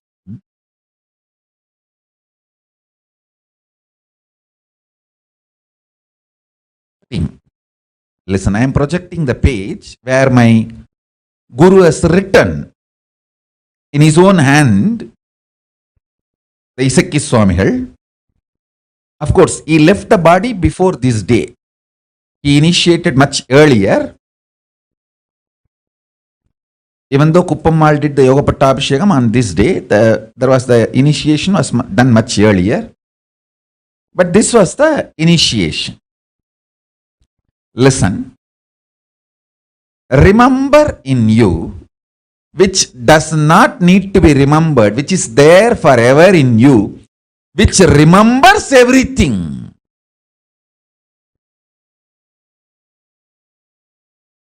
In you there is something which you don't need to remember, you can't forget, which remembers everything. Listen to these three qualities. In you there is something which can't be forgotten, which does not need to be remembered. It is there all the time. That only remembers everything in you. This three quality is what the three dot. The three dot is these three qualities.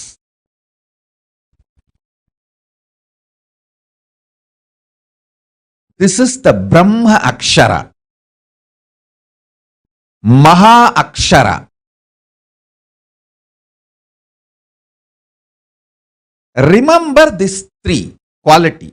There is something in me which does not need to be remembered, which is there all the time, which cannot be forgotten, which is there all the time. Whether I am sleeping or deep sleep or dream, it is there. That's why when I wake up, I just know I slept well. So even through the sleep, that is there alive. And that only remembers everything.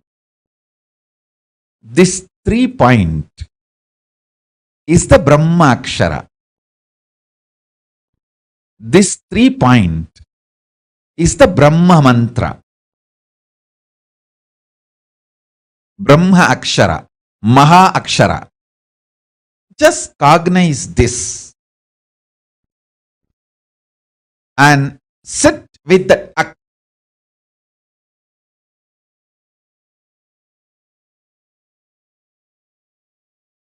This is Arunachala Smaranam. Just by Smarana, Mukti, liberation. It is a very simple but very clear initiation. All those were done. I'll give you now the essence. Listen carefully. Number 1, Brahma Dhyanam means being in that ultimate Parabrahma, Paramashiva, Parandama, which is the ultimate. Paramam, Paramatma, Paramashakti. All these words you can use. That Paramam, ultimate. Being in that Paramam, that is called Brahma Dhyanam. Brahma Aksharam, the syllable which puts you in that space. Mahā Aksharam, Brahma Aksharam. That Brahma Aksharam is this 3 dot. You can see in my own Guru's handwriting, Brahma Dhyanam, that word in Tamil it is written, and 3 dot.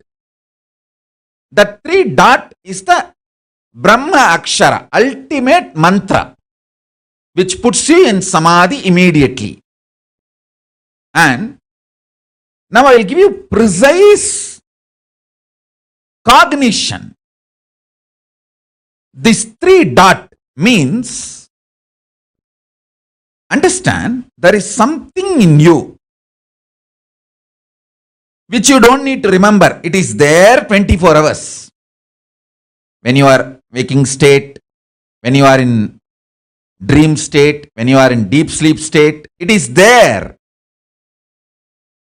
Even during deep sleep it is there. That is why after sleep when you come out you say, I slept so well. So it is there. You don't need to remember it. And you can't forget it. It is there. Which you don't need to remember, which you can't forget, and that only remembers everything. These 3 qualities put together, there is something in you. That is Arunachala. That is Paramatma. That is Paramashiva. That is Parabrahma. That is Parandama.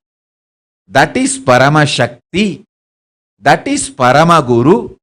And that is Paramatma.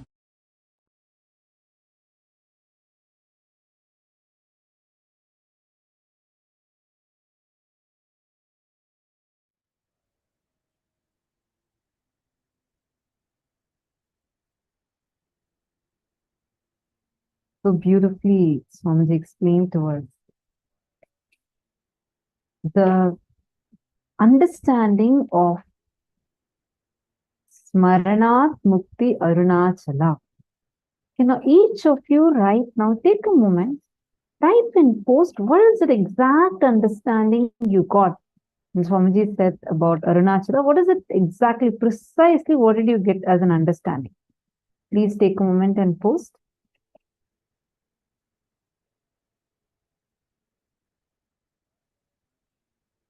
What is that exact thing you understood? What is it? Arunachala. What is that? What did Swamiji explain as who is Arunachala? How Arunachala exists in each one of us? What is that component of us? Very powerfully, Swamiji gave us like 3 states for us to identify it. 3 powerful cognitions Swamiji gave us. I request all of you to take a moment and post.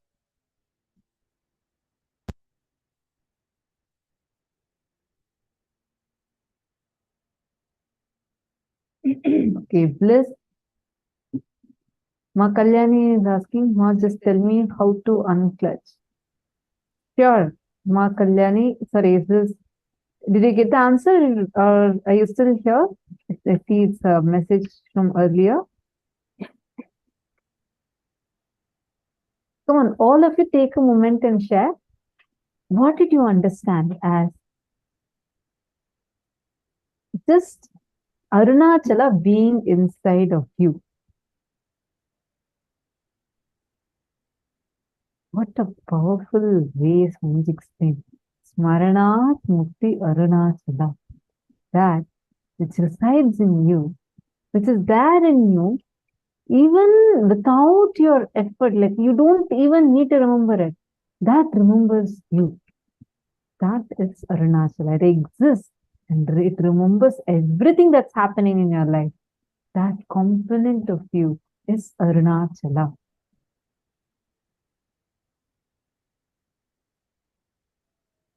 Rajashri Utsavaya has posted, you're not a human being having spiritual experience. You're a spiritual being having a human experience. Absolutely. Can I request all of you, all the participants, come on, take a few minutes and quickly type and post here in the chat.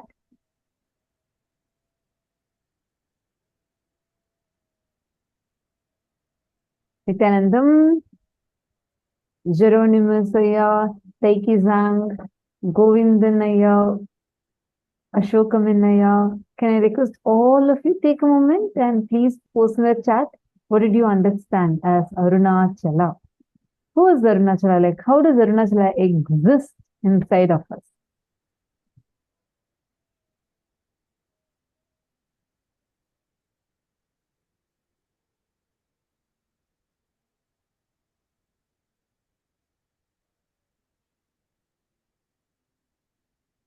Each of these truths are actually empowering us so much. If you cognize the essence of what Swamiji said, whether it is practicing the presence of God or whether it is putting yourself in right remembrance. Actually, when I was listening to this, I was remembering one of the participants' questions yesterday.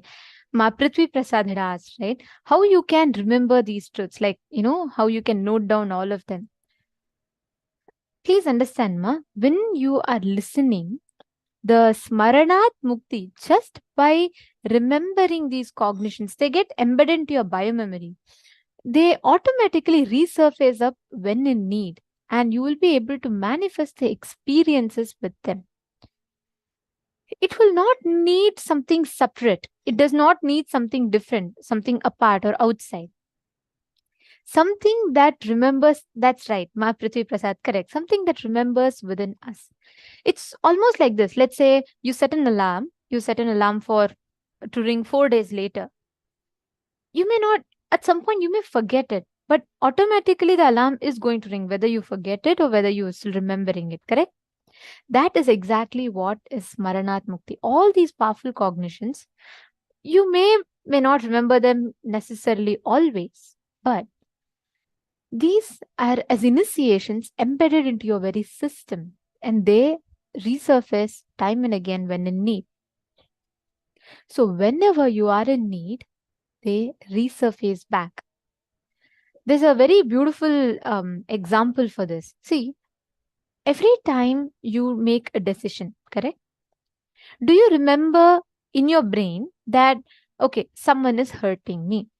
I am supposed to feel embarrassed. So do you think, oh, what emotion am I supposed to feel now? Is it anger? No. Is it hate? No. I'm supposed to feel shamed. Okay. Yes. Pick that up.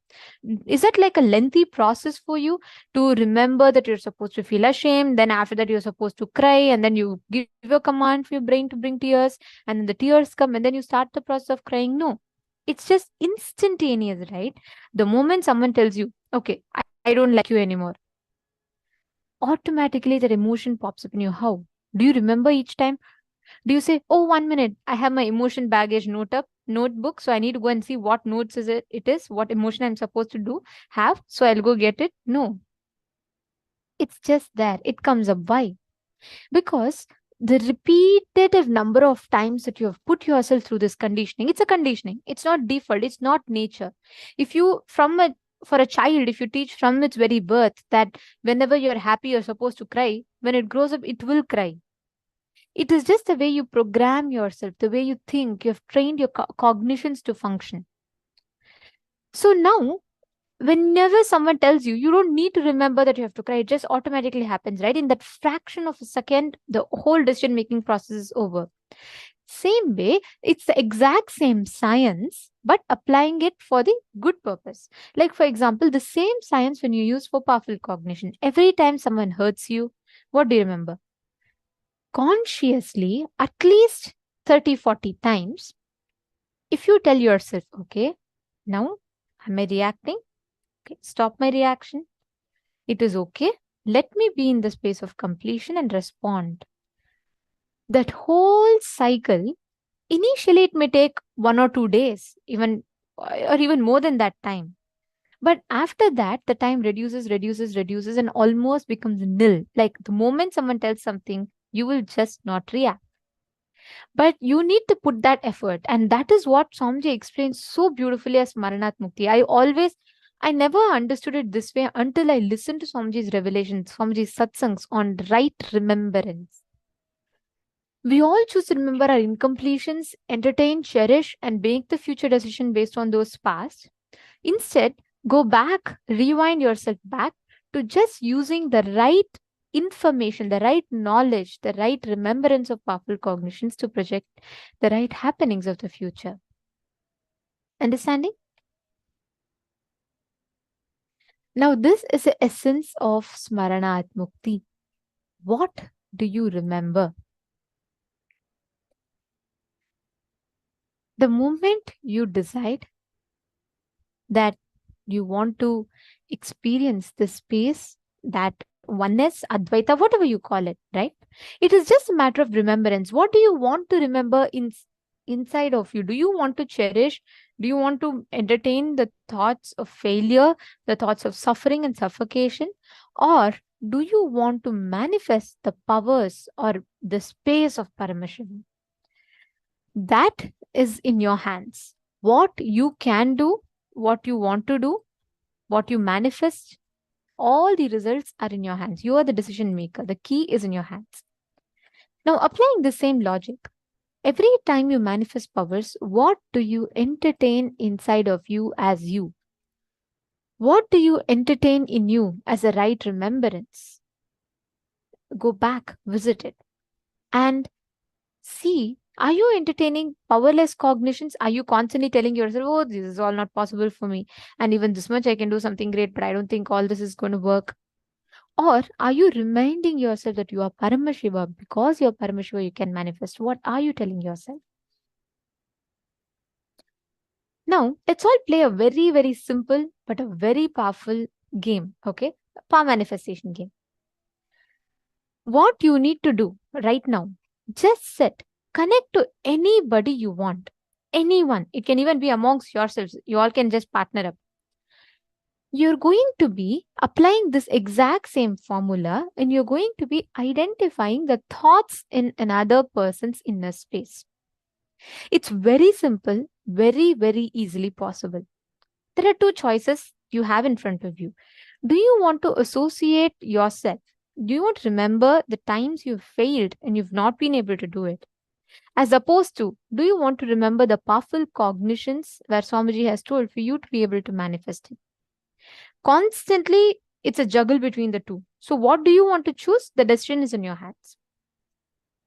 Understanding? Now, each of you can connect with other person. Ma Prithvi can connect with Madonna and Ma Leontan, and each of you can just connect with the other person. Manifest this power where you are able to scan, identify what exactly the other person is thinking. Precisely right up to the point where you will be able to see what the person is visualizing. Let's start with something simple. Let's say your friend is thinking of a rose. She can have a picture of a rose in her head or constantly look at the picture of a rose. Just make sure she's remembering it.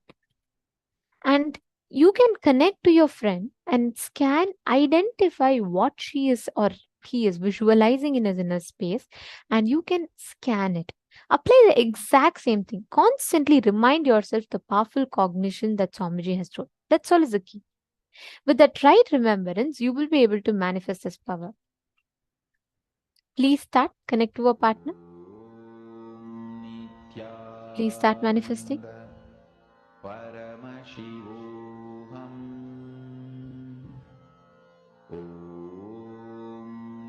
Nithyananda Paramashivoham